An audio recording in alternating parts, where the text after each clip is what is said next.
Thanks to a centuries-long love affair with fossil fuels, we've released billions of tons of heat-trapping carbon dioxide into our atmosphere. And that's shaking up all of Earth's systems, including the living ones. Our planet is heating up at a truly alarming rate. And as droughts and wildfires become more frequent, forests become extra vulnerable to damage from insects, whose populations are now all out of whack. Streams are heating up, disrupting the trout that live there, and rising temperatures push animals into unfamiliar territory, like thousands of walruses meeting up on Alaskan beaches, or armadillos strolling the Indiana streets. Because so much of life is interconnected. A change in one organism's environment, like a rock dropped in a pond, can cause a ripple effect that reaches hundreds, if not thousands of others, including us. And trust me, climate change is the biggest rock you have ever seen. Hi, I'm Dr. Sammy, your friendly neighborhood entomologist, and this is Crash Course Biology. Now, climate change might be the biggest metaphorical rock you've ever seen, but this is literally the rock and its theme music you will hear all day.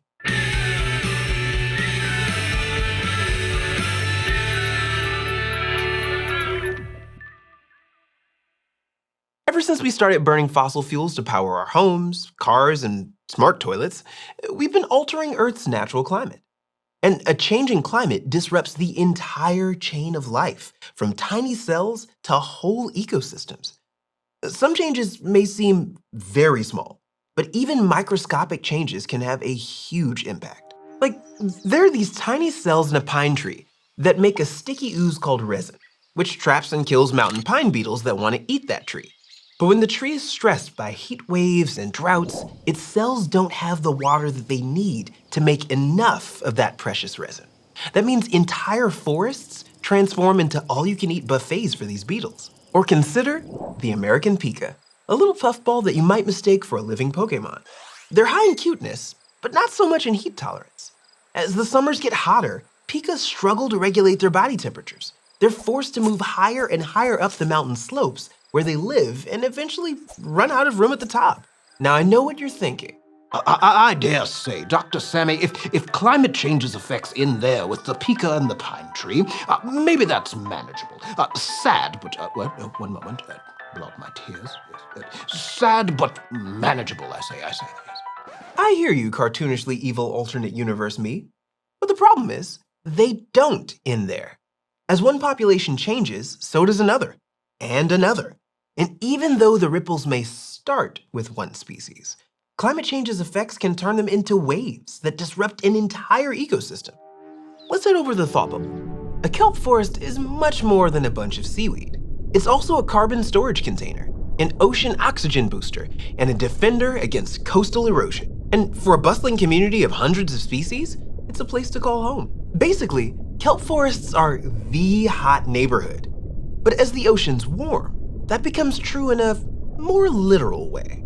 See, many bacteria love the heat provided by a warming climate, so a lot of them are doing great. But as their population grows, they make sea stars sick, taking up their oxygen supply. With less oxygen, their muscles waste away and eventually they die.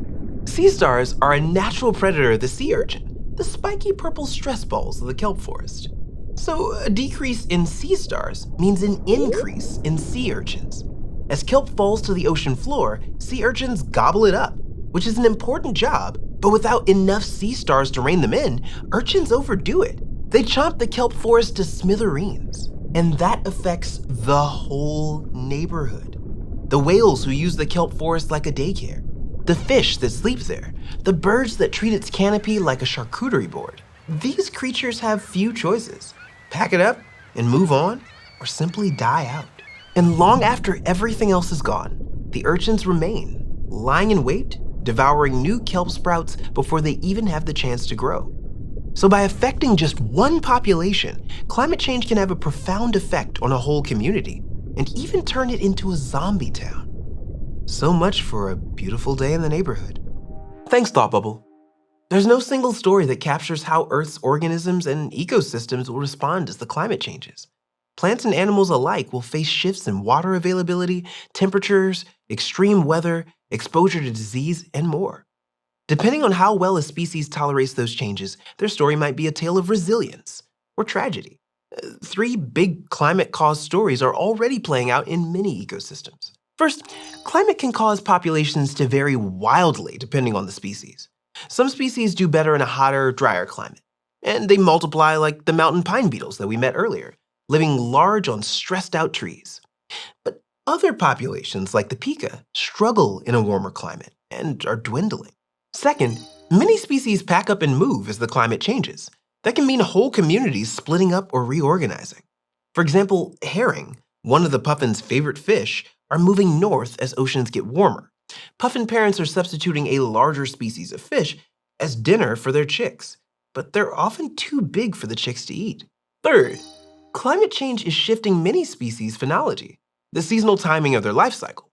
For a lot of organisms, their reproduction, hibernation, or feeding is dictated by the seasons, which is way more complicated than the ferocious hankering for sweet potato pie that I get every fall. When summers lengthen, the whole dance changes. Species that depend on each other end up with different rhythms, or they miss their dance partners entirely. Like an early spring cues Arctic plants to sprout sooner. But the caribou who count on those plants are still migrating by the old rhythms.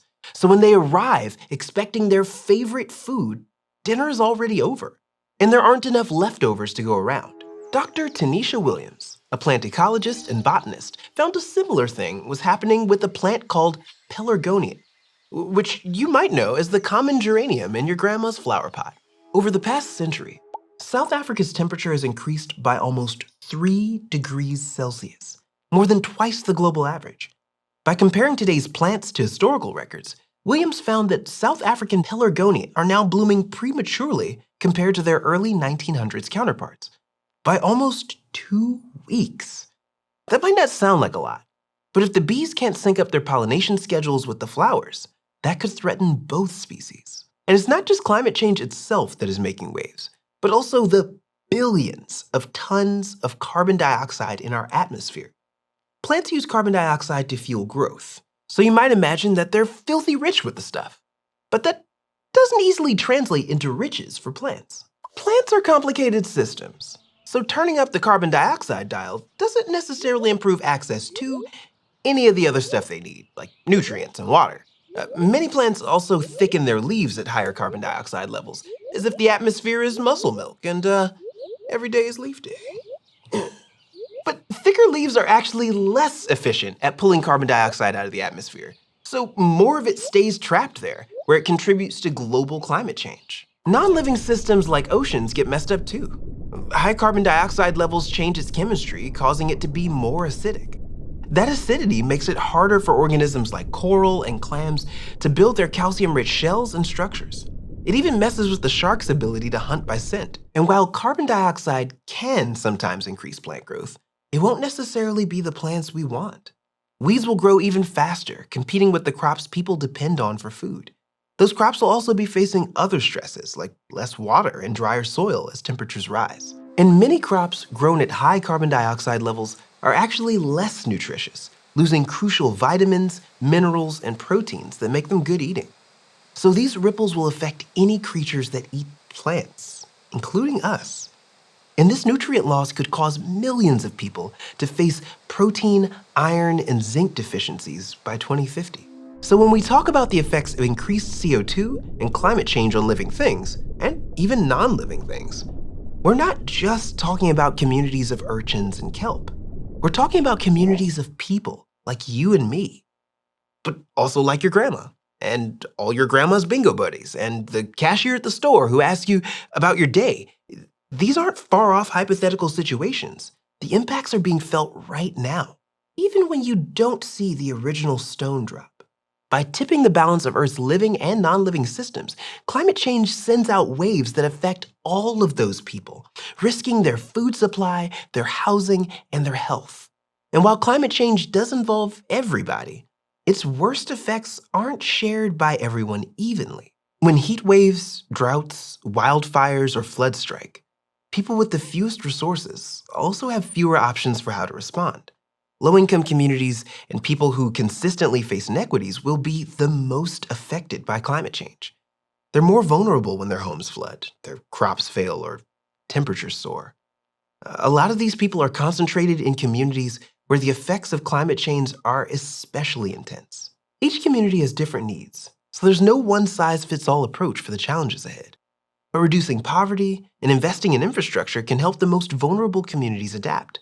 That includes supporting and conserving ecosystems like coastal mangroves that defend against floods to protect local communities and pull carbon out of the atmosphere. But really, there's only one surefire way to limit climate change's effects: reducing emissions from carbon dioxide and other greenhouse gases.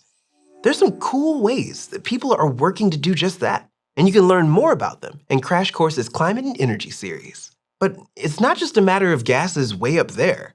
It's also about justice down here. The effects experienced in any community won't happen in isolation.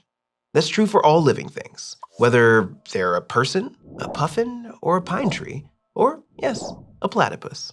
Sometimes it can be hard to see the connections we all share. You, me, and our billions of neighbors on this little blue and green rock. But climate change makes those connections impossible to ignore. In the span of a few human lifetimes, we and our fossil fuels have altered Earth's climate at a rate that has never happened before. What began as a ripple is now a tidal wave rushing outward to affect virtually every species and every ecosystem on Earth, including us. There is a lot happening, and no simple, single story that can capture it all. But by working together, we can shape what happens next. We'll see more of that in our next episode, as we learn about how life's dazzling diversity is under threat and what we can do to change course.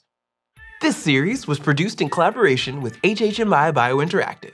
If you're an educator, visit biointeractive.org/crash course for classroom resources and professional development related to the topics covered in this course. Thanks for watching this episode of Crash Course Biology, which was filmed at our studio in Indianapolis, Indiana, and was made with the help of all of these dapper people. If you want to help keep Crash Course free for everyone everywhere, you can give us your money on the Patreon. Yes, good show, Old Bean, good show.